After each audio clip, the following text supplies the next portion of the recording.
Hello, everyone, and I would like to welcome you to a special Wednesday, Christmas Eve edition of the Pensacola Perspective. Happy holidays to everyone out there enjoying their time with their family and so forth. What we're doing right now is setting up a regularly scheduled Wednesday, hopefully regularly scheduled Wednesday time slot that allows a group of individuals to get together to discuss some of the issues that are going on here in Pensacola. And we all participated in one of the things that this past week, which was the march to actually from the MLK Plaza to Pensacola News Journal. It was in reaction to that P&J editorial, and I tell you, it was a powerful thing because first of all, that was my first time actually being part of a march. I'm trying to go ahead and talk about I can that. answer that. Um, well, as you know, Jabra, I mean, you were there on December 11th when we were at the commissioners meeting about the flag. And we were there all night, and we wanted the flag to come down. We wanted every form of it to come down. And so the decision was made that they wouldn't fly any other flag but the American flag. And so on Sunday, when we got there, the plan was to protest as usual, like on the 7th. But once we read that, the editorial where it said that they were actually upset with the commissioners making that decision. And they specifically said that the commissioners made a ham-fisted decision by going ahead and taking down the flag. And once that was said, we automatically knew that there was time for a different reaction, and we had to make a statement, and not just a statement, but let them know that this is not just wrong on just the commissioner's level, but it's wrong on P&J level where they're supposed to just be reporting the news. A lot of people were confused because it was in the opinion section, and they were saying, "Oh, y'all took an opinion of someone with it," but it was actually an opinion of the editorial staff from Pensacola News Journal. Exactly. So I want that to be very clear to everyone. They were in representation of Pensacola News Journal when they wrote that. That's why we felt the way we felt. It's one thing everyone has their own opinion. We have our opinion. But it's another thing when a news source comes out when they're supposed to be objective, and they blatantly state how they feel about a subject that they should not have been even addressing. It's one thing to go in your house and say how you feel, but a news source is supposed to be objective and just state the news. And so that we're giving our money to a paper that apparently does not care about black or brown lives. Lumen made the point that, hey, we shouldn't even be concentrating on the rest of these flags at all. We should really be concentrating on the American flag as American citizens. And that really made I guess that in this particular commissioner, it swayed his opinion to go ahead and take down all of the flags. And so I kind of understand where he's coming from. Is it possible for you guys to really look at things like that as well, or is it more so just the fact that the fact of the matter is that, hey, we've been through all of these issues, slavery and so forth, oppression under this flag, and so we're going to concentrate on just the Confederate flag in general? I mean, Chris, you want to answer that? So when I went into the meeting, I was more so I had issue with the battle flag in particular. At the time, I didn't know Haley or Katrina. It was more or less like I was going down there on my own, basically saying like, look, I got the problem with the battle flag. I understand what the city of Pensacola did, and I heard a podcast where Grover Robinson actually was kind of speaking to the issue, which is kind of where he was bringing it up to begin with, going to the first national.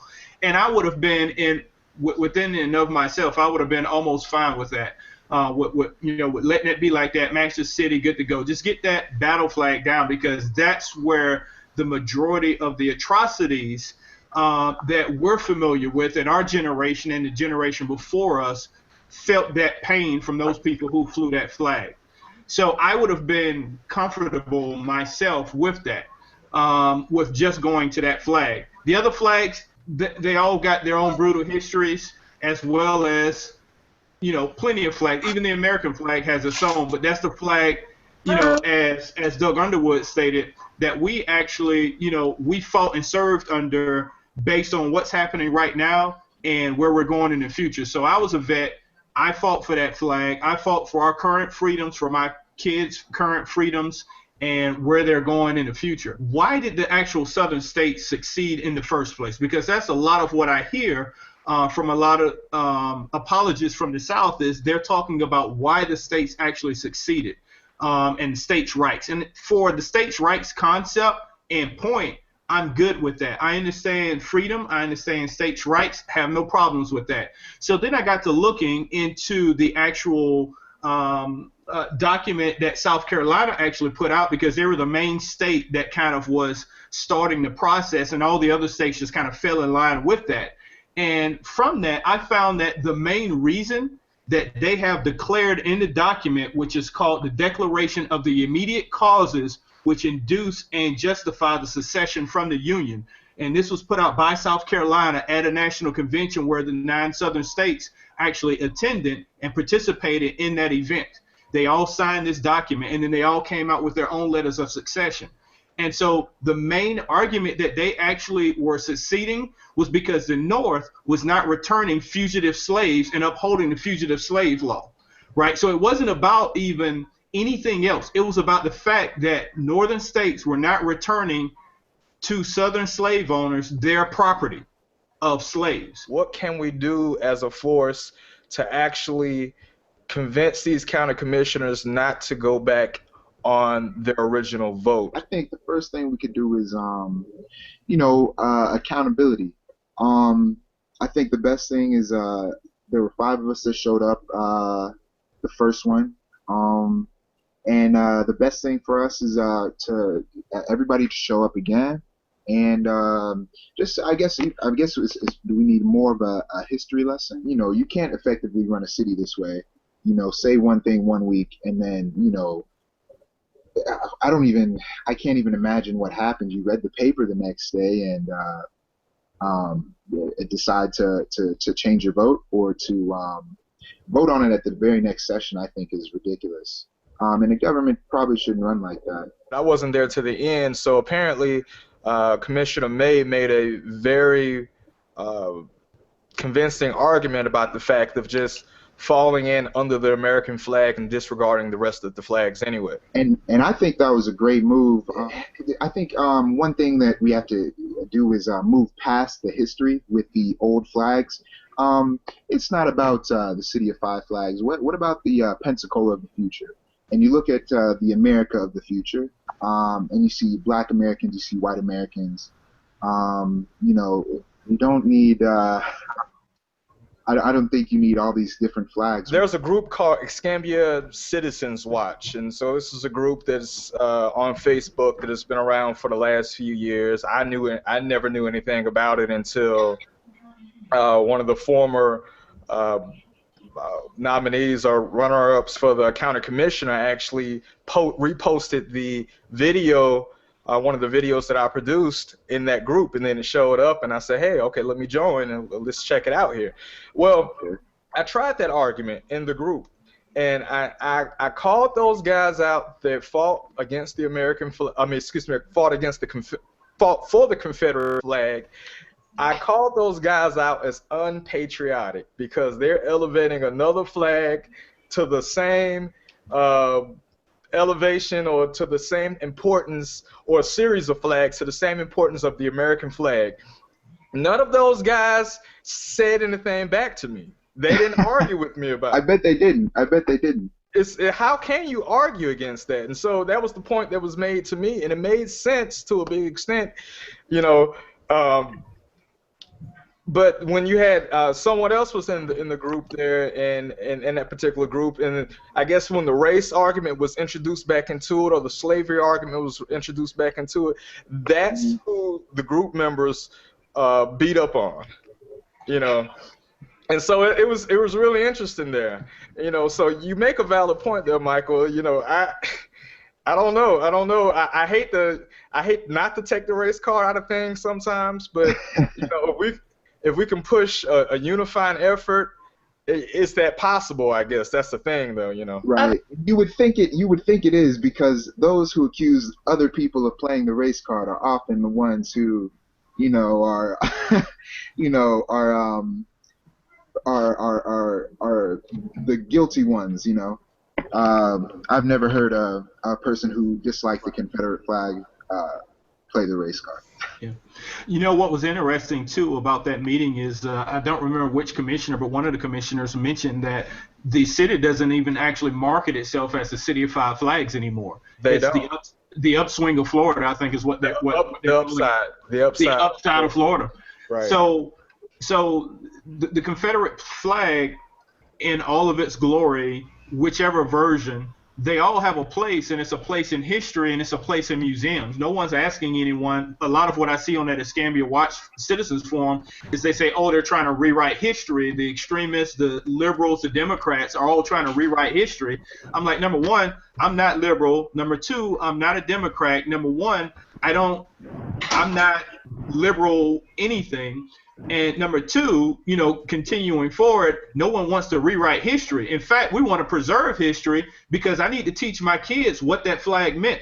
I need to teach my kids that that flag meant that people hated you because of the color of your skin, about no other reason.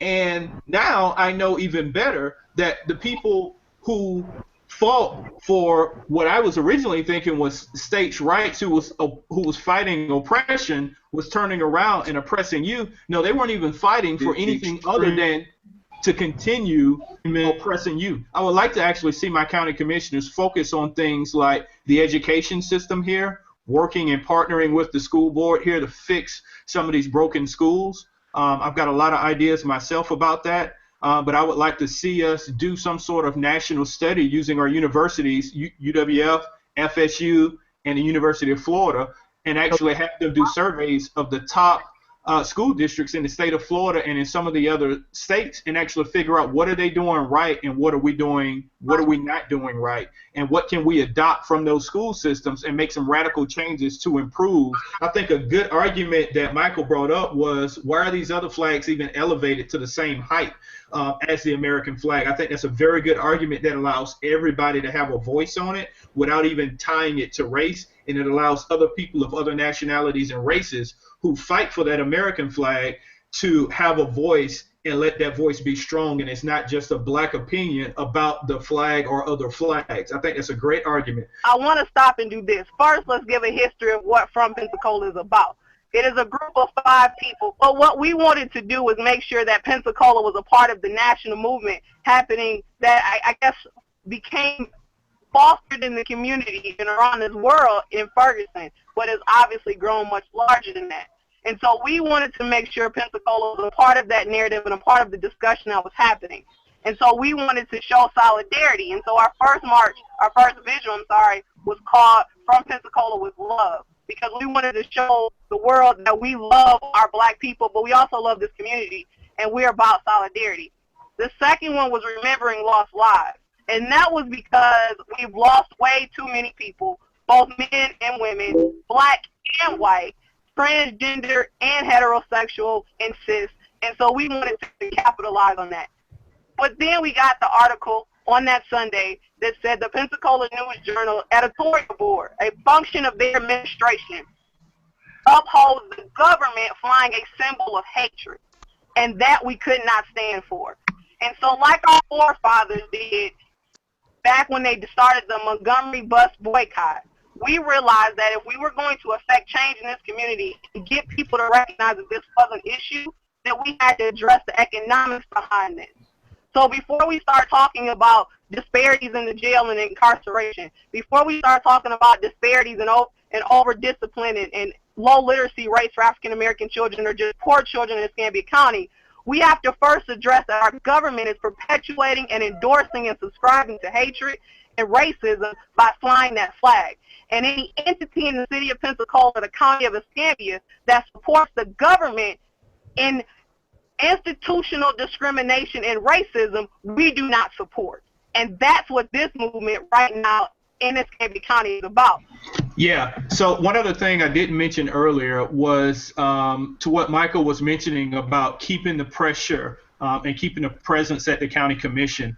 One of the things we can probably do is try and organize an event online, just being a tech geek, and actually organize a component where people actually sign up to go to the county commissioners meetings on various days. So they have that meeting that they have once a week or every other week or so. And what we should probably do is actually go ahead and actually make a Facebook page that lists an event page for, the county commission meetings for the next, year, and actually have people sign up to actually attend that meeting and keep that issue raised. Even if we don't do anything but go and actually read this document, the Declaration for the Immediate Causes which induce and justify the secession by South Carolina, in the point where it talks about the reason we're succeeding is because the fugitive slave laws aren't being upheld, and then basically turn around and say, if you uphold that flag, you're upholding the fact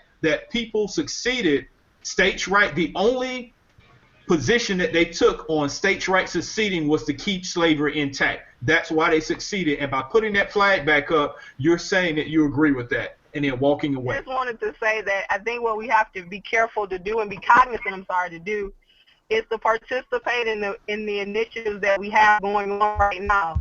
And so from Pensacola, the initiatives that we have, we are asking people to participate in the boycott. And so if you have a subscription to the Pensacola News Journal, folks need to cancel it. Don't buy the newspaper. Now, if you want to submit an editorial to combat what's already been published, please do so, because that doesn't profit the company in any way.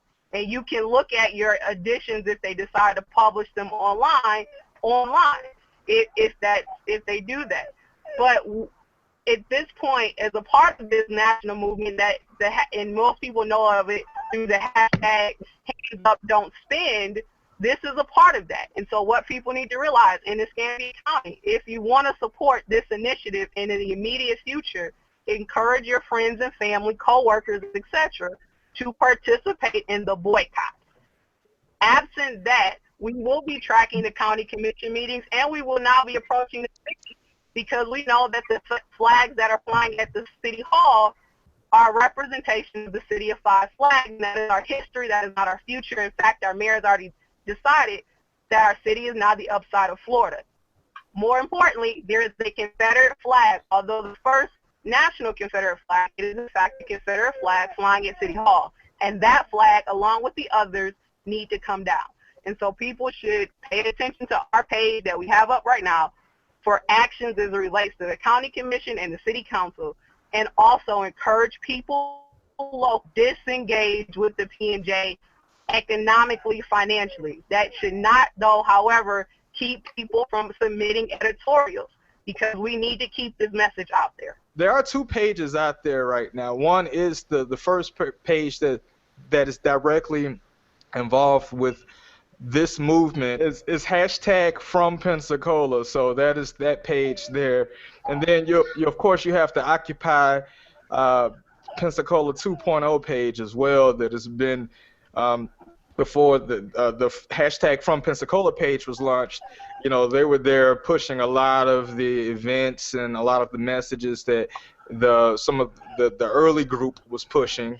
So that page there also, and there's some guys that, from what I understand, that are associated with that page that they do a lot of in-depth I guess investigative journalism in the county and city, and they're the ones that are grabbing the video and so forth. And I was going to go get the video from the county, and by the time I forgot and logged on to Facebook that night, they had already gotten the video, and it was already up there for everybody to view. So those guys are pretty good in getting that information as well. So county meetings and all of that, hopefully between those two pages there, we can list those meetings so that it is a bigger coordinated effort, so many people can go. It is a big event where multiple people can be invited and participate as well, or at least if they don't participate, they're kept abreast on that event, even if they've joined and they didn't go. So I do just want to make it clear, this is a strictly from Pensacola community movement. We might be the people that's organizing, but it's straight up Pensacola that's supporting it. We're not going to back down on, I'm sorry, I'm Mama Africa.